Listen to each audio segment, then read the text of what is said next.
So let's talk about Logan Paul and this Prime Hydration lawsuit that is currently taking place. And it's really becoming a battle on social media where this story is getting out to millions of people. And I do believe it is impacting Prime's bottom line. We're going to read about it here. It says YouTubers Logan Paul and KSI founded Prime Hydration in 2022. And while their products have become increasingly popular and profitable, the company continues to face class action lawsuits over the ingredients in their energy and sports drinks. Prime Hydration LLC was sued in April 8th in the Southern District of New York over misleading and deceptive practices. And this was in regard to the amount of caffeine that was in Prime and somebody coming after them for that. And that's called the Vera suit, where they're seeking $5 million from the company that is owned by Paul and KSI. But we have another lawsuit that is creating even more tension for the company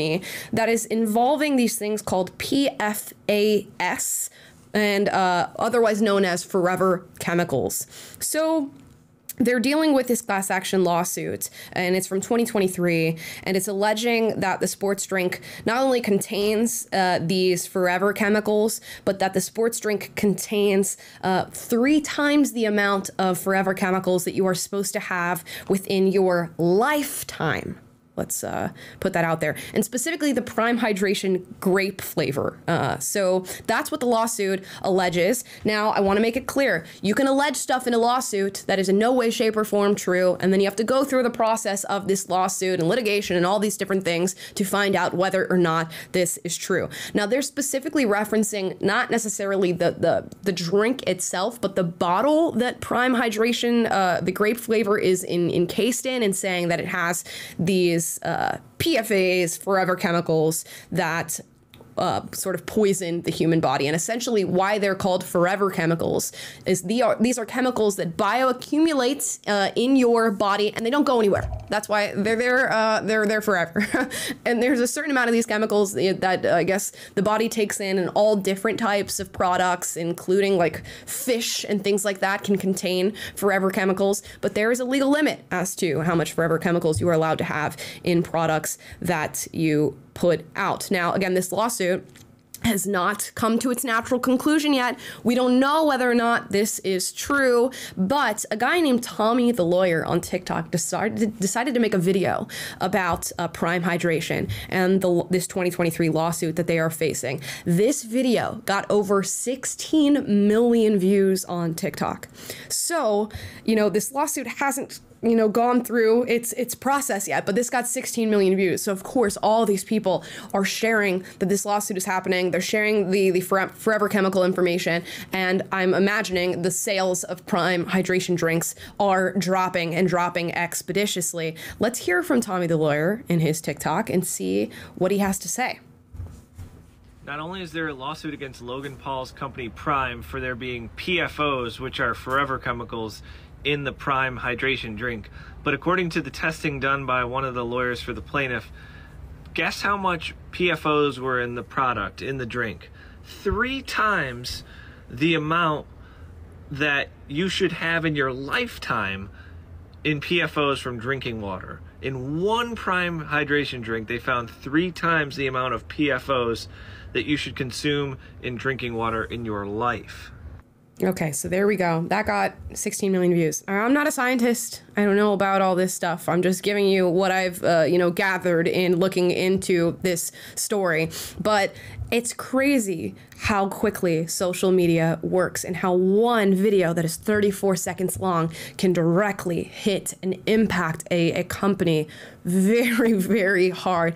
A lot of people were circulating this video, making their own videos saying, I'm no longer drinking Prime. I'm going to file my own lawsuit against Prime because I've been drinking this and my family's been drinking this. You had influencers saying I'm on Prime's PR list and they send me bottles of Prime, and this is Prime that I'm drinking, that I'm gifting to my family, and it has these forever chemicals and 3 times the lifetime amount.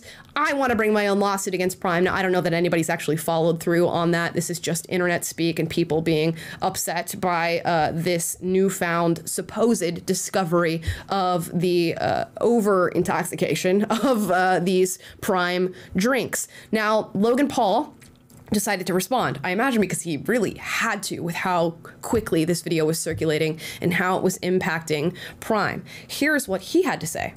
Not only is there a lawsuit against Logan Paul's company Prime for there being PFOs, which are forever chemicals, in the Prime hydration drink. All right, let's talk about this. First off, anyone can sue anyone at any time. That does not make the lawsuit true, and in this case, it is not. There's claims that PFOS or forever chemicals come from plastic. So in this case, they're not talking about the actual drink, the liquid Prime. They're talking about the bottle that Prime is manufactured in. This ain't a rinky-dink operation. We use the top bottle manufacturers in the United States. All of your favorite beverage brands, Coke, Pepsi, Tropicana, Dr. Pepper, they use these companies. If the product is served in plastic, they make a bottle for them. Accordingly, we follow Title 21 for the Code of Regulations for PET and all other types of bottles. The products are manufactured by our company in a manner compliant with all pertinent and current good manufacturing practices by the United States Food and Drug Administration. All of our suppliers use GMP facilities. But let's say they're talking about the drink itself. Here's where their argument really falls apart. Pay attention. But according to the testing done by one of the lawyers for the plaintiff... Whoa! Hold it! You saw Goodman or Walter White, brother, because this little study that was conducted by a lawyer is absolute bullshit. They're claiming that Prime has 0.06 ppt, parts per trillion. But that's interesting because the EPA says that anything under 1.1 ppt cannot be deemed as reasonably accurate, meaning they don't have the right tools or resources to even prove what they're claiming. Are you following this? It means the detection limit is 66 times more than what they're claiming we have in our drink. And that's just the detection limit. Your own state will not even take action unless it's over 40 parts per trillion. So we don't even think this information is factual, but for the sake of this conversation, let's continue. In one Prime hydration drink, they found 3 times the amount of PFOs that you should consume in drinking water in your life. We have a very big, multi-million-dollar filter that filters the water from the state. Water you drink at home, water provided by the state before we make it into Prime. If this claim about PFOs and PFAs is true, what is that saying about your state water? Then, according to their website, the Environmental Protection Agency's recommendation is using one of 3 tactics to remove as many PFOS and PFAS as possible. Activated carbon, ion exchange treatment, and reverse osmosis. Well, we do 2 out of the 3 of those to clean the state's water before it even becomes Prime. We don't think these numbers are factual, and we're not the only one who caught this. The level that was reportedly found was below the limit of detection, and if that even was the level, it is still 66 times lower than the recently established federal maximum contaminant level of 4 parts per trillion for PFOS. For customer safety, we retain samples of every single batch of Prime that has ever come off the production line. So if/when this plaintiff wants to come forward with a production number, we will retain samples from that batch and conduct our own independent study. We're putting out better for you products. Meanwhile, our competitors are on the cusp of getting banned in the United States. The #1 sports drink in the world just had SKUs banned in California for using dyes linked to cancer. That is a fact. It already happened. The difference with us is one person conducted a random study and has provided 0 evidence to substantiate any of their claims. Do y'all remember a while back when they said that the FDA was investigating Prime? It never happened. They never called us because we follow every single guideline and regulation. So Tommy, the TikTok lawyer, 4 videos in, man, farm those views, get those likes, and get a haircut while you're at it. We'll accept an apology within the next 48 hours, otherwise you're going to be representing yourself in a miserable courtroom for lying about our brand.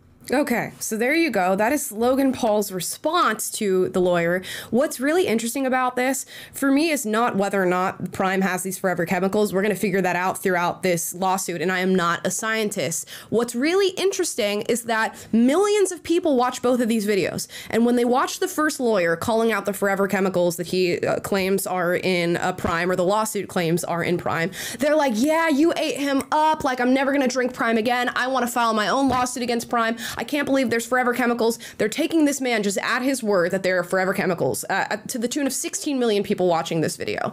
Then Logan Paul makes this response video about forever chemicals where he shows a bunch of little scientific graphs that the average human being does not understand and has no idea what they mean and has never heard of forever chemicals up until this moment. And all the comments read, oh, you just ate him up. Bro said, nuh-uh. Oh, he's prepared. Damn, he came at bro with receipts. Okay, the lawyer has receipts too, in the form of a lawsuit that has been filed on behalf of, an individual who presumably went to a lawyer who vetted this and said this is possible to go through with a lawsuit. How is the internet so gullible that they just take every single person who says anything confidently at their word? The reality is, you don't know what's in Prime. The reality is they're going to find out through the investigation and through this pending lawsuit, and then we'll get to the other end of it. But the amount of people who are like, I'm never drinking Prime again. I can't believe it's contaminating my body with forever chemicals. And then Logan Paul makes a 3-minute video and they're like, oh, okay.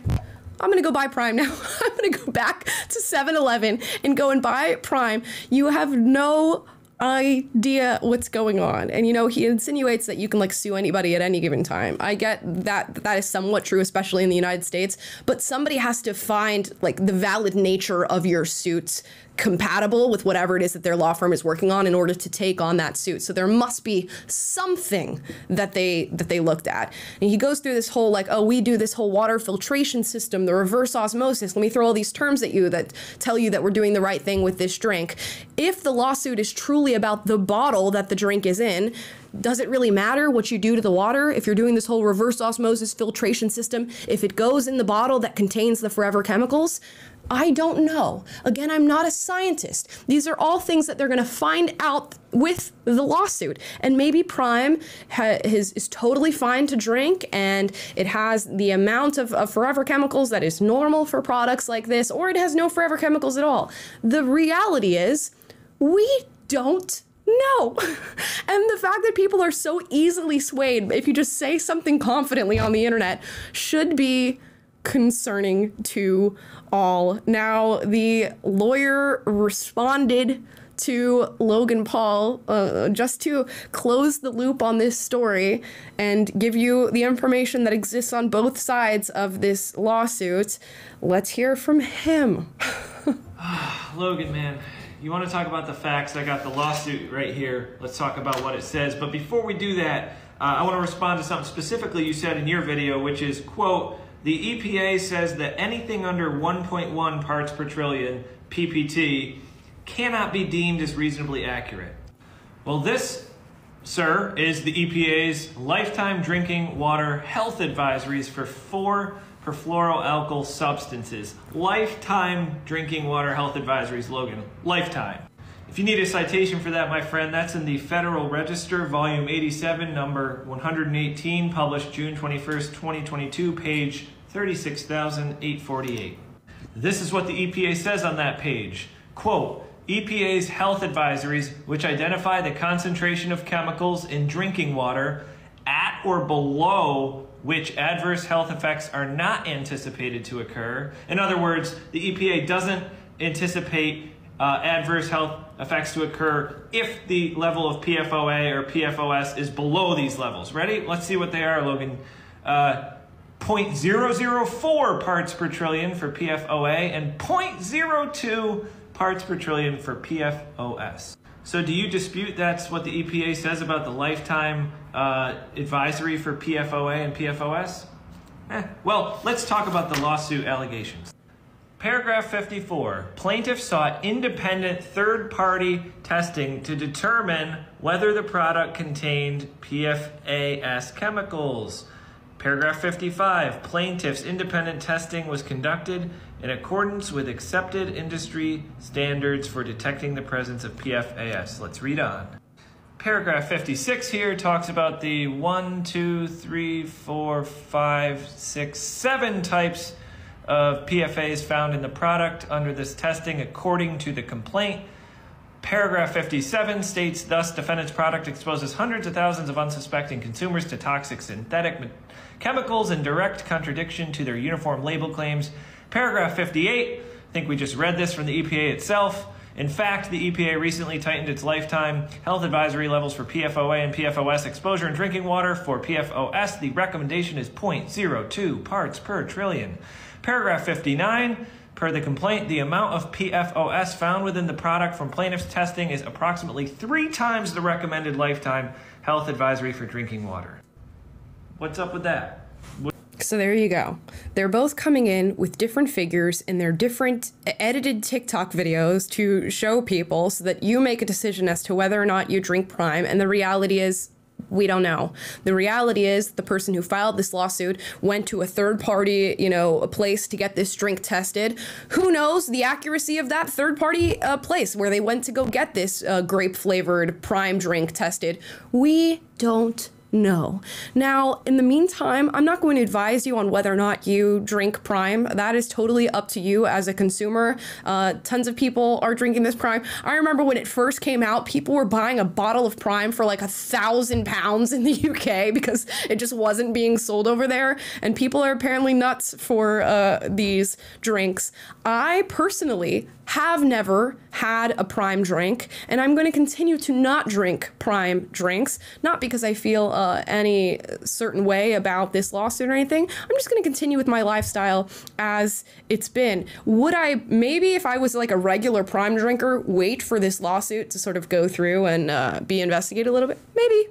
Because, you know, if a law firm picked it up and was like, hey, there seems to be something valid here, even though we have like two different figures that we're throwing out on either side of this, I might wait and not drink it. I'm not going to throw out a bold statement like Prime has, you know, 3 times the amount of forever chemicals you're supposed to have in your lifetime, because the reality is I have no effing idea whether or not that is actually the case. But it's amazing how, like, confidence and editing can sway public opinion so quickly when we just don't know. So let me know if you guys are going to be drinking Prime after this information has been told to you.